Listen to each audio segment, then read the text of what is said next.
But now that we're up to the present, we're facing some really scary things, I think. And I'd like to introduce two students from Anza College. I feel very blessed to have students like these two. I'm not trying to embarrass you or anything, but I'm really proud of them. And I'm going to introduce them, and I'm going to have them say a little bit about themselves. So first we have Brenda Pantoa, who's a member of HEFAS, Higher Education for AB 540 Students, intern coordinator. And then Rabia, I'm sorry, the wrong script, it's a long day. Anissa Chowdhury, who is a member of the Muslim American Student Association at Anza College too. And so I'm going to give you the mic, and I'm just going to have you share a little bit about yourself. So who wants to go first? I'll start. You start.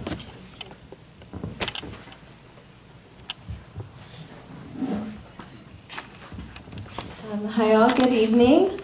I'd like to thank Tom for inviting us to this space where we can share our personal experiences with you. First off, my name is Brenda, and I identify as an undocumented woman of color. I was born in Mexico and was smuggled into the country at 3 months of age. I currently have DACA, which is Deferred Action for Childhood Arrivals. That is a provisional protection from deportation for 2 years. I am currently a student at Anza College pursuing the Certificate in Leadership and Social Change. I'll be officially attending San Jose State this fall to pursue business administration. When I'm not in class, I'm working on campus with HEFAS, as Tom said, Higher Education for AB 540 Students. We're an educational and institutional program that offers free services, for example, Scantrons or textbook and calculator rental. We also reduce financial stress by providing scholarship information and free legal aid off campus, as well as providing a safe space for all students regardless of immigration status, with an emphasis on undocumented and AB 540 students. We also are dedicated to empowering students like myself, building leaders, promoting social justice, and advocating for higher education. Besides being invited by Tom tonight, I am here to participate in this program because I know my skin color does not determine my status, my loyalty, or my character. We said never again, yet history is repeating itself just at a different time, as Dr. Balderrama pointed out earlier. The same racial narrative that was perpetuated in the past against communities of color is being used today. This country's history of scapegoating is deeply rooted in an imperialist, white supremacist, capitalist, patriarchal system that upholds said values, using unwarranted punishment on our communities as long as they advance their political agenda. Thank you.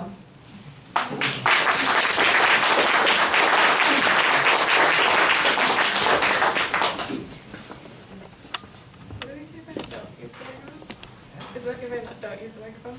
Yes. Okay. Sorry, I just prefer no microphone.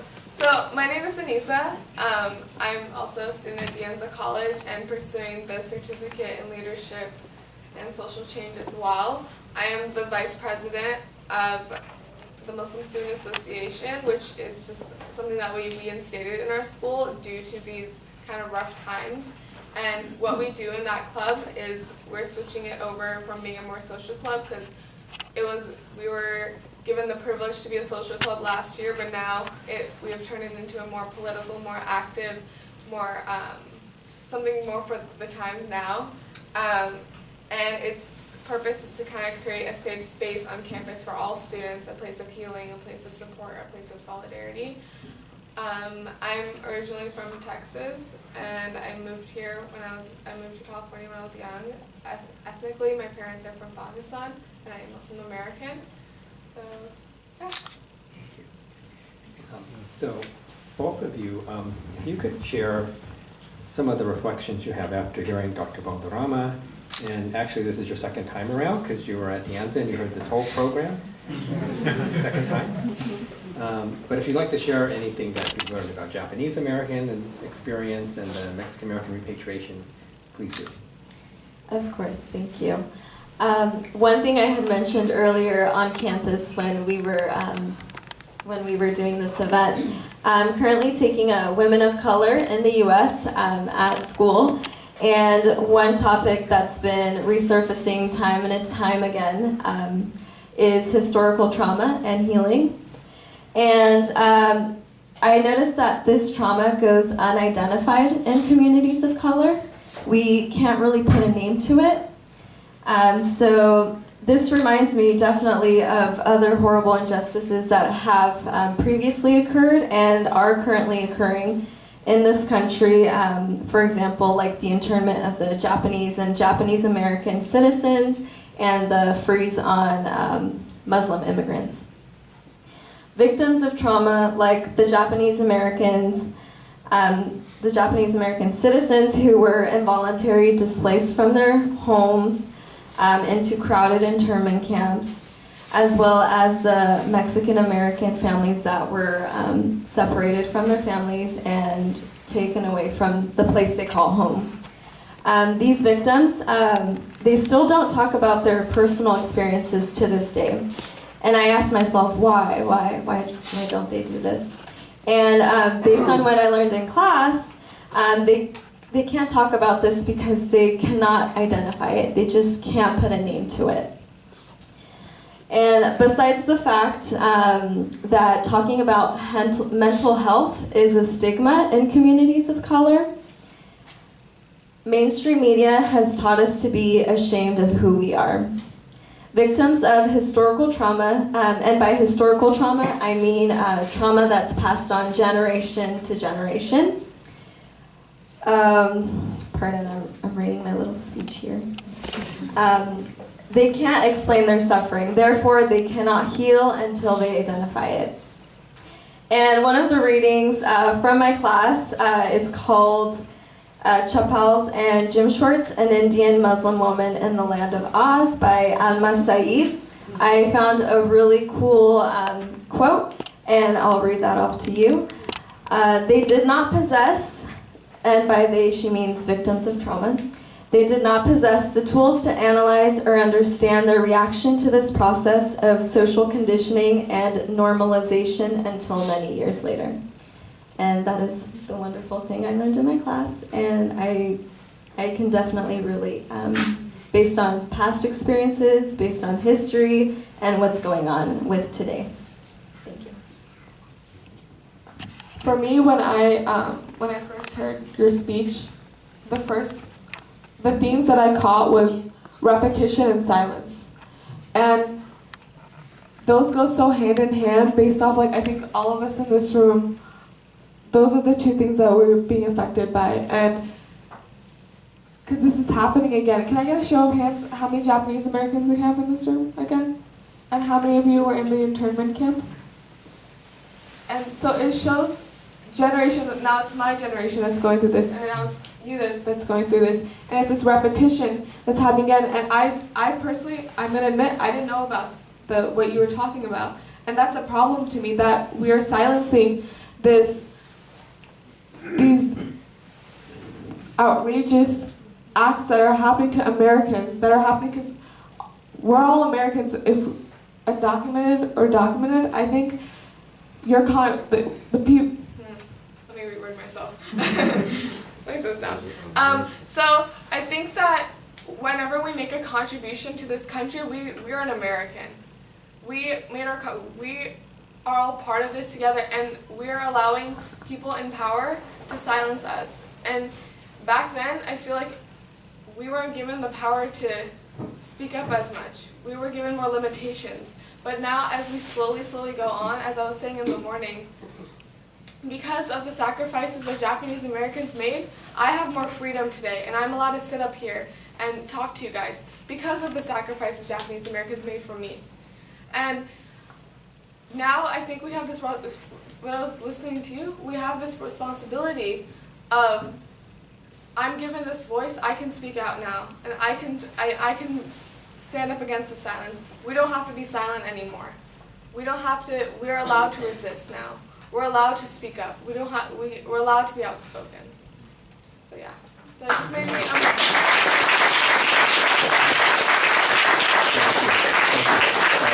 The last question I have for both of you is, what would you like the people here to do? You know, what suggestions do you have, given what we're facing?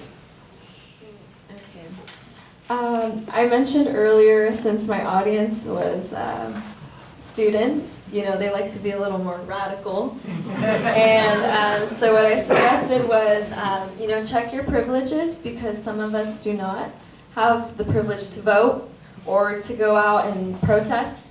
And the other suggestion was to ask, well, not really a suggestion, but more of a question, like, what are you willing to risk for your brothers and sisters? What are you willing to be in the front line, you know, ready to get arrested? But my recommendation to you would be, let's see, I'll keep it short and sweet. Build bridges, not walls. Reach out to the communities around you, just like I have with Anissa. We've become really, really close friends. And also with the Black Leadership Collective on campus, the LGBTQ groups on campuses, we're all very tight-knit right now, and there is power in numbers.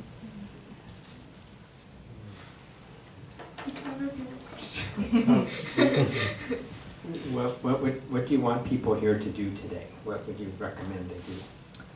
I think starting off by educating yourself and making yourself knowledgeable in kind of our history and our roots, and understanding the people that were silenced before, understanding the struggles that people went through before.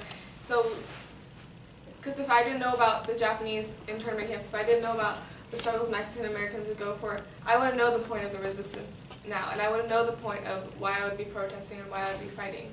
So it's like first educating yourselves and remembering those that were silenced before.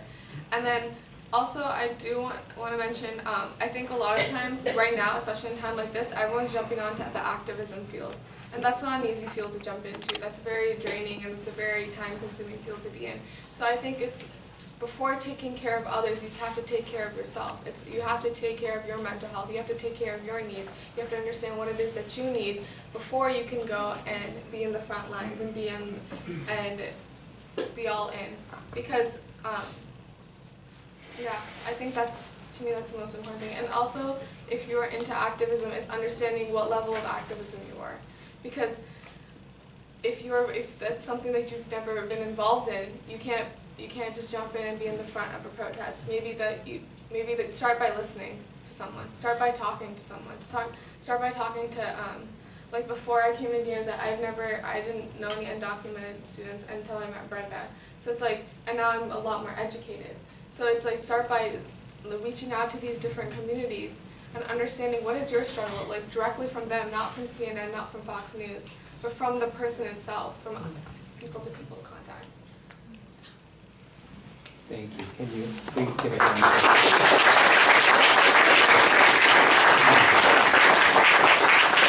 So now I'd like to have a short question and answer period. If you can stay up here, and Dr. Balderrama, if you can join us. If you'd like to bring your chair. Yes. I think we have some microphones. Oh, good. Okay. So, any questions anybody like to ask? There's a microphone back there.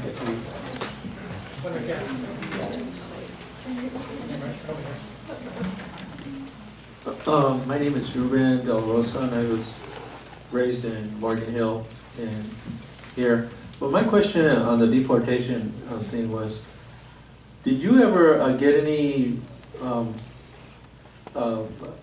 request or anything from Ken Burns doing something regarding something like this? The reason I'm saying that is because Ken Burns was the only one who ever answered something that I asked or requested, and that was Latino veterans in military in World War I and World War II.